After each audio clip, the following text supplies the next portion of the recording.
যে আমাদের দেশে ভণ্ডরা পতাকা জ্বালাই রাখে, কি জন্য? ওইখানে খাজা বাবা আছে, এটা বলবো ওইরকম না, তারাও পতাকা জ্বালাই রাখতো, তবে সেই ভণ্ড খাজা বাবার পতাকা না। আমাদের দেশে তো ওই যে কি আছে, তারা দেওয়ার জন্য পতাকা ঝুলিয়ে রাখতো, যে এখানে আসলে মেহমান হও, তোমাদের মেহমানদের আয়োজন আছে, আর এখন হলে এখানে আসো, সব দিয়ে যাও।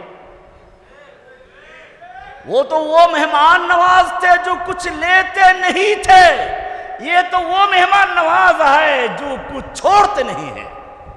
বোঝেন না কিছু? হিন্দি গান তো ভালো করে বোঝেন, এইটা বোঝেন না কেন? অবশ্য আপনারা হিন্দি গান শোনেন না, বোঝা গেছে। হিন্দি গান শুনলে তো বুঝতেন এটা।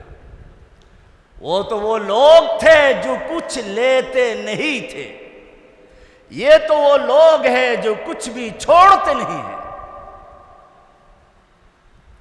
যাই হোক, অতাকরিদ দাইফ অতুইনু আলা নওয়াইবিল হক, আপনি দুর্যোগ মুহূর্তে মানুষের পাশে দাঁড়ান, বিপদের মুহূর্তে মানুষের সঙ্গ দেন, সাহায্য করেন, তার পাশে দাঁড়ান। এই কাজগুলো আপনার মধ্যে আছে। বুঝা গেল আল্লাহর রাসূল সাল্লাল্লাহু আলাইহি ওয়াসাল্লাম এই বৈশিষ্ট্যগুলো আগেও ছিল। যারা নবীর আদর্শ নিয়ে চলবে, যারা সত্যিকার দিনকে বিজয়ী করতে চাবে, তাদেরকে ঐক্যবদ্ধভাবে সামাজিক এবং আধ্যাত্মিক দুই দিকেই কাজ করতে হবে। একদিকে অন্তরে ঈমানের বীজ রোপণ করতে হবে, আর একদিকে রুহুর খাদ্য দিতে হবে, আর একদিকে দৈহিক খাদ্য দিতে হবে। দুটোকে একসাথেই করতে হবে। একদিকে দাওয়াতুল হক, আর একদিকে খিদমাতুল খালক, সত্যের দাওয়াত, মাখলুকের খেদমত। এ দুটো কাজ আল্লাহর রাসূল সাল্লাল্লাহু আলাইহি ওয়াসাল্লাম একসাথেই করেছেন,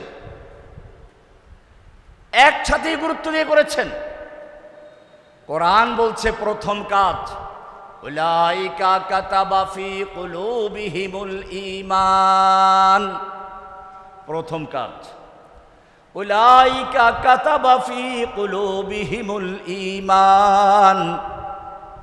আল্লাহর নবী মক্কায় দাওয়াত দেওয়া শুরু করেছেন, আবু বকর ইসলাম কবুল করেছে, হামজা ইসলাম কবুল করেছে, ওমর ইবনে খাত্তাবের মতো লৌহ মানব ইসলাম কবুল করেছে।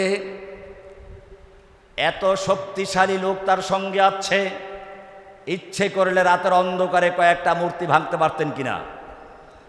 ইব্রাহিম আলাইহিস সালাম মূর্তি ভাঙেন নাই?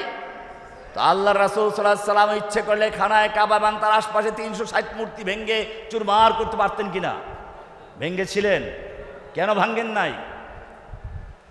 আল্লাহর রাসূল সাল্লাল্লাহু আলাইহি ওয়াসাল্লাম জানতেন এই মূর্তি এখন ভেঙে লাভ নেই, গড়তে দাও, রাস্তার মোড়ে মোড়ে মূর্তি গড়ো, শহরে শহরে মূর্তি বানাক, অফিসে মূর্তি, টেলিভিশনে মূর্তি, সব জায়গায় একটা মূর্তিকে প্রতিষ্ঠা করার জন্য 1.5 যুগ পর্যন্ত কাজ করে গেছে, ঠিক কিনা?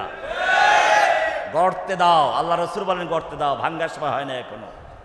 চেতনা তৈরি করো।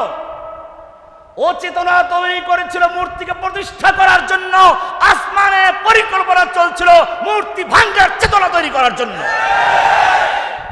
আল্লাহর নবী সেই শিক্ষাই দিয়েছেন, তিনি মূর্তি ভাঙলেন না, তিনি বরং অন্তরের ভিতরে মূর্তি ভাঙ্গার চেতনা তৈরি করলেন। কোরআন বলছে উলাইকা কাতাবা ফি কুলুবিহিমুল ঈমান, আল্লাহ তাআলা তাদের অন্তরে ঈমানের বীজ রোপণ করেছেন, ঈমানের চেতনা রোপণ করেছেন। প্রথম কাজ, ক্ষেত তৈরি করতে হবে। কৃষক ক্ষেতে চারা লাগায়, আগাছা পরগাছার মধ্যে লাগায় না বাছাই করে লাগায়? পুরাতন বিল্ডিং এ রং করতে গেলে আগে পুরাতন রং ঘষে মেজে ধুয়ে মুছে পরিষ্কার করে লাগায়, নাকি পুরান রঙের উপর রং লাগাই দেয়? পুরাতন রং ঘষে মেজে পরিষ্কার করে তারপর লাগানো হয়। এটাই হচ্ছে লা ইলাহা। লা ইলাহার মাধ্যমে পুরাতন যত রং আছে, অন্তরে খাজা বাবার রং, গাজা বাবার রং, ল্যাংটা বাবার রং, মানুষের তৈরি করা মান করা আইনের রং, গণতন্ত্রের রং, সমাজতন্ত্রের রং, যত রকম মানব রচিত যত তন্ত্র মন্ত্র আছে সবগুলোকে উৎখাত করে পরিষ্কার করে ইল্লাল্লাহর বীজ রোপণ করতে বলা হয়েছে। আগাছা পরগাছা রেখে না। উলাইকা কাতাবা ফি কুলুবিহিমুল ঈমান। এই মক্তবগুলোর প্রথম কাজ হচ্ছে ইমানের বীজ রোপণ করে কচি কচি বাচ্চাদের অন্তরের ভিতরে। 2 নম্বর কাজ হচ্ছে একজন ভালো কৃষক খেতে বীজ রোপণ করে ক্ষেতের কথা ভুলে যায় না, আগাছা পরগাছা বাছাই করে। ঠিক তেমনি ভাবে একজন ইমানদার তাওহীদের দাওয়াত দেওয়ার পরে যারা ঈমান আনলো, যারা দাওয়াত গ্রহণ করলো, তাদেরকে ভুলে যায় না, তাদেরকে যাতে করে কোনো এনজিও খপ্পরে না পড়ে, কোনো ভণ্ড পীর তাদেরকে খোঁজ মেনে নিয়ে যেতে না পারে। সেজন্য আল্লাহ তাআলা বলছেন ওয়াযায়্যানাহু ফি কুলুবিকুম, যেরকম ভাবে উত্তম একজন কৃষক, ভালো কৃষক খেতে বীজ রোপণ করে ক্ষেতের কথা ভুলে যায় না, আগাছা পরগাছা বাছাই করে, ঠিক তেমনি ভাবে উত্তম দায়ী একজন সত্যিকার অর্থে যারা ইসলামের প্রেমিক, তারা দাওয়াত দেওয়ার পরে যাদেরকে দাওয়াত দিল তাদেরকে ভুলে যাবে না, বরং তাদের ভিতরে যাতে করে আগাছা পরগাছা ঢুকতে না পারে, ভণ্ড প্রতারক ঢুকতে না পারে, বেদাতি ঢুকতে না পারে, কোন রকমের গণতন্ত্র সমাজতন্ত্রের বীজ ঢুকতে না পারে, সব মতবাদ উৎখাত করে, আগাছা পরগাছা উৎখাত করে ক্ষেতকে পরিষ্কার রাখার জন্য চেষ্টা করে যায়। 3 নম্বর কাজ বেড়িবাদ দেয়। বেড়িবাদ ক্ষেতের চারদিকে রাস্তা দেয় না, রাক্ষসী মাছ ঢুকতে নষ্ট না পারে, লোনা পানি ঢুকতে না পারে।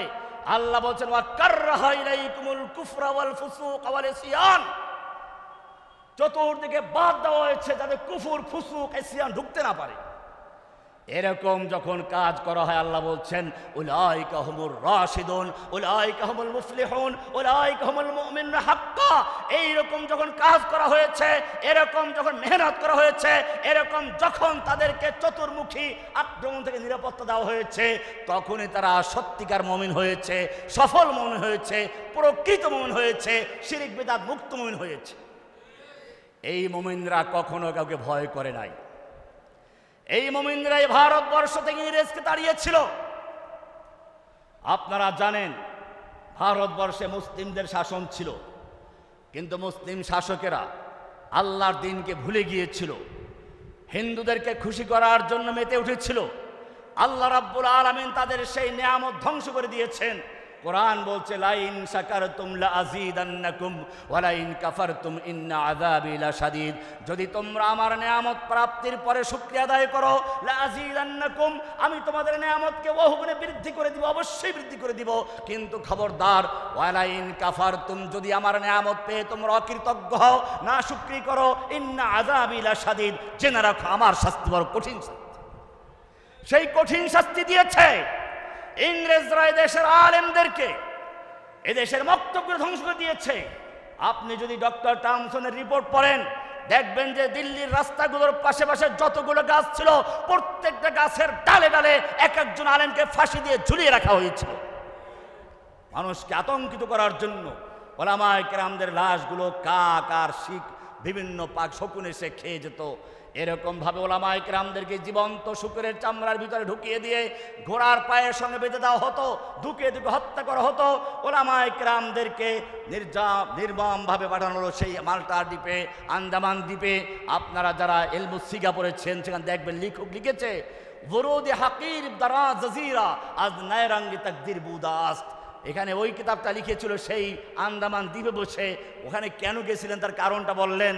এরকম ভাবে আপনারা জানেন ইংরেজদের বিরুদ্ধে যুদ্ধ করতে গিয়ে হাফেজ জামিন শহীদ রহমতুল্লাহ শহীদ হলেন, সৈয়দ আহমদ রবি রহমতুল্লাহ শহীদ হয়েছিলেন। এরকম ওলামায়ে কেরামদের ত্যাগের বিনিময়ে এই ভারতবর্ষ থেকে এক সময় ইংরেজরা বিতাড়িত হলো। কিন্তু এটা মনে রাখবেন, যুগে যুগে ত্যাগ স্বীকার করে ওলামায়ে কেরাম, জীবন দেয় আলেমরা, ফল ভোগ করে কারা? আলেমদেরকে সেখান থেকে সরিয়ে দেওয়া হয়। এই জন্য আমাদেরকে মনে রাখতে হবে, বারবার ভুল করা যাবে না। ইংরেজদেরকে তাড়াবার সময় চিন্তা করা দরকার ছিল, ইংরেজ অনেক দূর থেকে এসেছে, কিন্তু তাদেরকে তাড়িয়ে আমরা কাদেরকে আনবো? হিন্দু স্থায়ী শত্রু, তার চেয়ে মারাত্মক শত্রু। সেদিন আগেই বোঝা উচিত ছিল ইংরেজদের তাড়ানোর পরে অবস্থা কোন দিকে মোড় নিবে, কারা আসবে। এইখানে বারবার ভুল করা হচ্ছে। ইংরেজদেরকে তাড়ালাম, ইংরেজরা আমাদের হত্যা করেছে, ঠিক আছে, কিন্তু আমাদের ঈমান দূর করতে পারে নাই।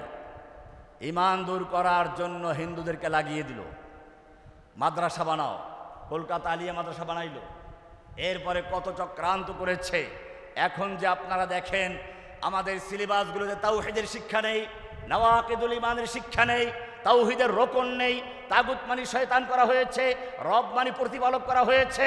এইভাবে সব জায়গায় মৌলিক পরিভাষাগুলো পরিবর্তন করা হয়েছে। কেন করা হয়েছে? পরিকল্পিতভাবে করা হয়েছে। ওরা জানে মুসলিমদেরকে বোম মেরে ধ্বংস করা যাবে না।